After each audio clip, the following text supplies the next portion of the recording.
So guys, जैसा कि हमने पिछले एपिसोड में देखा कि लिंडोंग अपने साथियों के साथ तांग पेन से बचकर भागने लगा। वो तीनों एक जगह पर आए जहां एक सील मौजूद थी जिससे ट्रेजर होल की चाबी सामने आ गई। पर लिंडोंग को शक हुआ कि वो चाबी असली नहीं है। तभी वहां डेमोनिक रॉक डायनेस्टी का मास्टर चेनमू भी आ गया था, जिन्होंने चारों तरफ से उसे घेर लिया। पर लिंडोंग ने चालाकी से काम लिया और हुआ यून को चाबी सौंप दी थी, पर वो चाबी जल्दी ही टूट गई और वहाँ मौजूद सारी पपेट जाग गई, जिन्होंने सभी पर अटैक किया। वहीं लिंडोंग असली चाबी तक पहुंच गया था। पर अब चेनमू और हुआ यून भी वहां आने लगते हैं और लिंडोंग पर एक अटैक होता है, पर उस पत्थर को नष्ट कर देता है। अब चेनमू और हुआ यून के पीछे होंगलिंग भी वहां गई थी, जिसकी पावर असलियत में निर्वाणा लेवल पर थी, जिससे वो अपने वीव से ही उन दोनों को आसानी से दूर फेंक देती है। लिंडोंग ये देखकर हैरान होता है। वो जानता था कि वो एशियन की को हासिल करना चाहती है, इसीलिए उस प्राचीन चाबी को ले लेता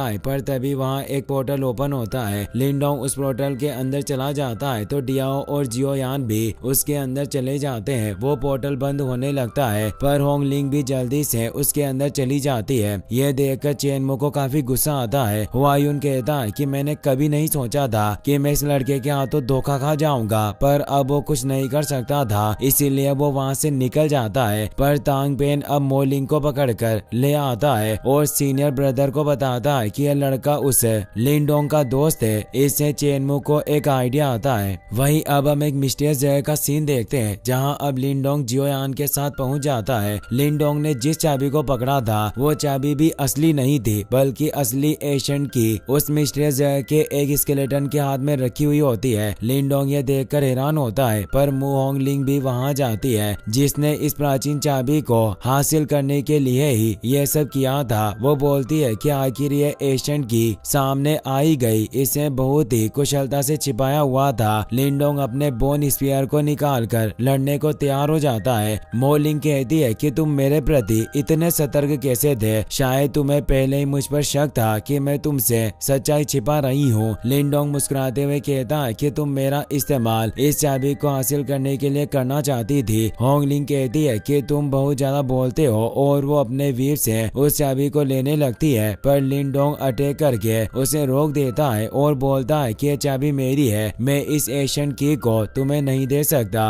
होंगलिंग को काफी गुस्सा आता है। अब वो अपने असली रूप में आ जाती है और उसे कहती है कि अगर तुम मुझे ये एशियन की नहीं देना चाहते तो मुझे तुम्हारे खिलाफ अपनी ट्रू स्ट्रेंथ का इस्तेमाल करना होगा। लिंडोंग अपनी ब्लड पपेट को बाहर निकाल देता है, पर होंगलिंग की ताकत काफी ज्यादा थी। वो उस पपेट को उठाकर दूर फेंक देती है। जियोयान उस पर अटैक करने जाता है, पर वो बच जाती है और उसे अपने पैरों तले रोन देती है। लिंडोंग को काफी गुस्सा आया। वो उस पर अटैक करने जाता है, लेकिन वो आसानी से उसके वार से बच जाती है और लिंडोंग को दूर कर दिया। पपेट वापस से होंगलिंग पर अटैक करने लगा और अब लिंडोंग भी पपेट के साथ मिलकर उससे फाइट करने लगता है, पर वो फिर भी बच रही थी और अब वो अपने वीप ट्रैप को एक्टिवेट करती है। लिंडोंग बच जाता है, पर वो पपेट को पकड़ने में कामयाब हो जाती है। लिंडोंग अपनी मार्शल आर्ट को एक्टिवेट करने लगता है, पर होंगलिंग उसे मौका नहीं देती और वीप में जकड़ लेती है। वो पास आकर कहती है कि मैंने तुम्हारी वो ट्रांसफॉर्मेशन पावर देखी, मैं उस तरह के मार्शल आर्ट का सामना नहीं करना चाहती, इसीलिए अब तुम मुझे इस चाबी को लेने दो। और वो उस एशियन की तरफ बढ़ने लग जाती है, पर लिंडोंग अब अपनी ड्योरिंग सील का इस्तेमाल करता है और उस वीप की पावर को उसमें एजो करने लग जाता है, जिससे अब लिंडोंग अपने क्लोन को एक्टिवेट करके उस चाबी की तरफ बढ़ता है और तेजी से उस चाबी को ले लेता है। होंगलिंग उस पर अटैक करने लगती है, पर लिंडोंग उस एशियन की मदद से पोर्टल खोलकर उसे बाहर भेज देता है। लिंडोंग को कमजोरी फील होती है। वो कहता है कि मैं इस लड़की से लड़ते हुए थक गया, वाकई काफी स्ट्रॉन्ग थी। अब डियाओ बाहर आ जाता है और उसे कहता है कि तुम्हें कैसे पता चला कि तुम इस चाबी की मदद से उस लड़की को बाहर निकाल सकते हो? लिंडोंग कहता है कि मैं खुद नहीं जानता, शायद इस प्राचीन चाबी ने मेरे एसेंस को एक्सो किया होगा और वो पोर्टल ओपन हुआ। मैंने नहीं सोचा था कि इस चाबी में ऐसी क्षमताएं होगी। डियाओ ने कहा कि लड़के तुम काफी भाग्यशाली हो जो हर बार बच जाते हो। जियोयान घायल पड़ा हुआ था। लिंडोंग उसके पास जाता है और उसे सहलाने लगता है, जिससे उसे बेटर फील होता है। वो डियाओ से कहता है कि अब हमें चाबी मिल गई है, इसीलिए यहाँ से निकलना चाहिए। डियाओ कहता है कि लड़के क्या तुम पागल हो? वो लड़की तुम्हारा बाहर इंतजार कर रही होगी और वो चेनमू भी तुम्हें मारना चाहता है, क्या फिर भी तुम बाहर जाना चाहते हो? लिंडोंग परेशान होता है पर उसे कहता है कि मोलिंग अभी भी बाहर है, मैं उसे मुसीबत में नहीं डालना चाहता। अगर वो भागने में कामयाब नहीं हुआ होगा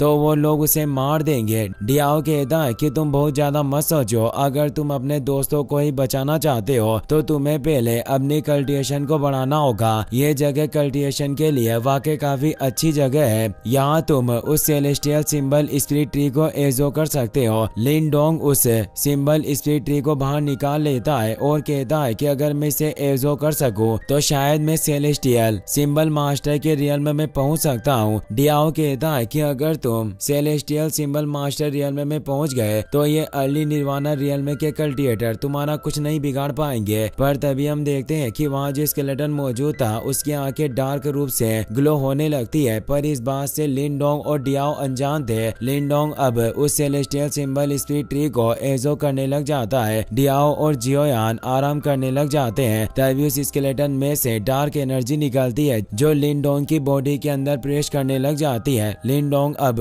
उस सिंबल स्पिरिट ट्री को एजो करने में सफल हो गया था पर वो होश में नहीं आता। इससे डियाओ काफी हैरान होता है, वो उसे उठाने की कोशिश करता है पर वो नहीं उठता, जिससे डियाओ को कुछ गड़बड़ लगती है। वहीं लिंडोंग अपने कॉन्शियसनेस स्पेस में जागता है, उसे हैरानी होती है कि मैं अभी भी स्पिरिचुअल रूम में क्यों मौजूद हूँ। तभी वहाँ वो डार्क एनर्जी उस पूरे कॉन्शियसनेस को कवर कर लेती है। डार्क एनर्जी से एक आवाज आती है कि मैं काफी सालों से इंतजार कर रहा था, फाइनली कोई इस जगह पर आ ही गया। वो डार्क शेडो एक इविल मास्टर की स्पिरिट थी। लिंडोंग कहता है कि तुम तो वही लाश हो जिसने उस प्राचीन चाबी को पकड़ा हुआ था। वो इविल मास्टर कहता है कि तुम काफी सारे ट्रायल्स को पार करके यहाँ पहुँचने में सक्षम रहे, मुझे तुम्हारा ही कब से इंतजार था, तुम काफी ज्यादा सुटेबल हो, तुमने एक सेलेस्टियल सिंबल स्पिरिट को भी एजो कर लिया। लिंडोंग कहता है कि मैं समझ चुका हूँ कि तुमने जानबूझकर उस चाबी को छिपा कर रखा ताकि तुम एक स्ट्रॉन्ग कल्टिवेटर की बॉडी पर कब्जा कर सको और फिर इस चाबी को खुद ही अपने पास रख सको। वो इविल स्पिरिट कहता है कि लड़के तुम काफी चालाक हो। लिंडोंग उस पर अटैक करने लगता है पर उसकी पावर काम नहीं करती। वो इविल मास्टर हंसते हुए कहता है कि अब इस जगह पर मेरा कब्जा है, मैंने तुम्हारी मेंटल पावर को सील कर दिया। और अब वो अपनी एनर्जी से लिंडोंग को पकड़ने की कोशिश करने लगता है। लिंडोंग भागने की कोशिश करता है पर भाग नहीं पाता। इविल स्पिरिट कहता है कि मेरा होस्ट बनना ही तुम्हारी किस्मत है, तुम्हारी इस बॉडी के साथ में बहुत ही अच्छी चीजों को प्राप्त करूंगा। पर अब डियाओ वहां आकर एक तेज विस्फोट करता है और बोलता है कि तुम मेरी चीजों को छूने की हिम्मत करते हो, तुम बस एक बची हुई आत्मा हो। इविल स्पिरिट उसे पहचान लेता है कि वो डियाओ है, जिससे वो हैरान होता है। डियाओ कहता है कि यह लड़का सालों से